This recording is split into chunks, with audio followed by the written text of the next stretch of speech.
אפשר לתקן. El miedo es una midá. Eso quiere decir que no es necesario buscar una justificación de por qué la persona siente miedo, porque es miedosa. Porque es verdad, existen personas que sienten miedo por razones externas. Hay personas que sienten miedo porque están sintiendo una culpa inconsciente y esa culpa se manifiesta como miedo. Hay personas que sienten miedo que en el fondo es una justificación inconsciente de no hacer algo, por pereza, no quieren hacerlo y el miedo lo justifica. Existe eso, pero en verdad también existe la midá de miedo. Es decir, una persona que tiene una tendencia, quizás incluso de nacimiento, de ser más sensible al peligro, pensar más en qué cosas malas pueden llegar a pasar, y esa es su personalidad. Simplemente es una midá y por lo tanto hay que trabajarla como tal. No significa que no hay personas que el problema del miedo los ataca tan fuerte que quizás necesitan un tratamiento más intensivo, pero de todas maneras no deja de ser una midá. Es una tendencia que hace que la persona tienda a pensar de que cosas malas pueden pasar. Y es curioso, porque cuando una persona está seguro que algo malo va a pasar, ya no tiene miedo. Eso puede generarle depresión, tristeza, angustia, pero no miedo. El miedo es siempre una sensación de incertidumbre. Algo malo puede pasar. Y esa duda es lo que lo paraliza, lo limita y lo hace sentir ese sentimiento que nosotros llamamos miedo. El que está en el lado opuesto de la escala, el que tiene la midá de ser valiente, lo que llamamos en hebreo Gibor, es una persona que al revés, está seguro que todo va a estar bien y se convence de que todo va a estar bien y por lo tanto no teme. Pero este miedo que hablamos, que es una incertidumbre, el considerar estas dudas, estos miedos, estos peligros que pueden llegar a pasar, es lo que lo paraliza y le hace tanto mal. Pero el miedo tiene también un factor personal. Es decir, hay algo en mí que hace tomar en cuenta esas posibilidades, esos posibles riesgos que están en juego.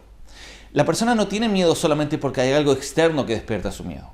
Es una tendencia, es una atención que la persona le da a esos peligros. Tal como dice el Rambam sobre el soldado que va a la guerra, que después de que ya entró a la guerra, tiene que ignorar las cosas que le dan miedo. Y si él decide, entre comillas, pensar en su familia en ese momento, en las cosas que pueden llegar a pasar, en lo que se puede llegar a perder, en el fondo está haciendo algo negativo. De alguna manera, no se puede llamar una decisión activa, consciente, pero es algo que depende de la persona. La tendencia al miedo es cuando existe esta tendencia de tomar en cuenta estos riesgos. Si la persona quiere dejar de ser miedoso, entonces justamente tiene que ignorar esos peligros y distraerse, pensar en otra cosa, pensar en las cosas positivas que están y no tomar en cuenta y no considerar estos riesgos posibles. La forma entonces de trabajar el miedo es evitando estos pensamientos en las cosas posibles que pueden llegar a pasar. Es simplemente un tema de costumbre, como todas las midot.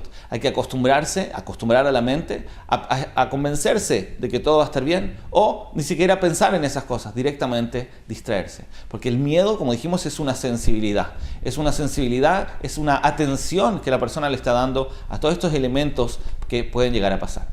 Pero para eso tenemos que definir cuándo es correcto tener miedo y cuándo no. Porque el miedo no es necesariamente malo. El miedo puede ser un medio de precaución, algo que protege a la persona de no hacer algo peligroso y por lo tanto está bien. Entonces, primero que nada hay que definir qué miedo es correcto. Entonces, obviamente un miedo que no es útil, es decir, que no me protege porque no me genera ninguna acción activa, positiva, entonces seguro está mal. Pero un miedo que me genera una protección, me paraliza, me evita hacer algo. Entonces, para analizar si realmente ese miedo es correcto o no, tenemos que decidir si los miedos son miedos que hay que considerar, los riesgos son riesgos que hay que considerar o no. Entonces, Mesilat Yesharim nos dice una regla. Un miedo correcto es un miedo sobre algo que es frecuente y seguro, es decir, posible. Es un riesgo que es conocido, reconocido y además es algo frecuente.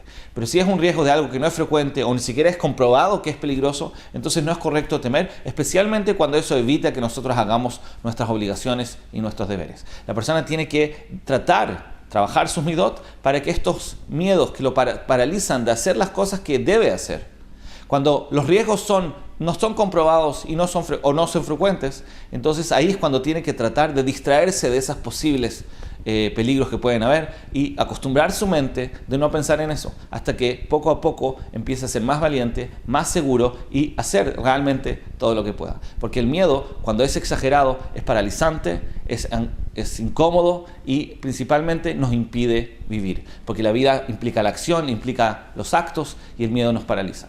Por lo tanto, hay que acostumbrarse, hay que evitar que nuestra mente se concentre y le dé atención a todos estos riesgos que en realidad no son considerables, y ahí es cuando Hashem nos va a cuidar y tenemos el bitajón de que sea lo correcto. אפשר לתקן.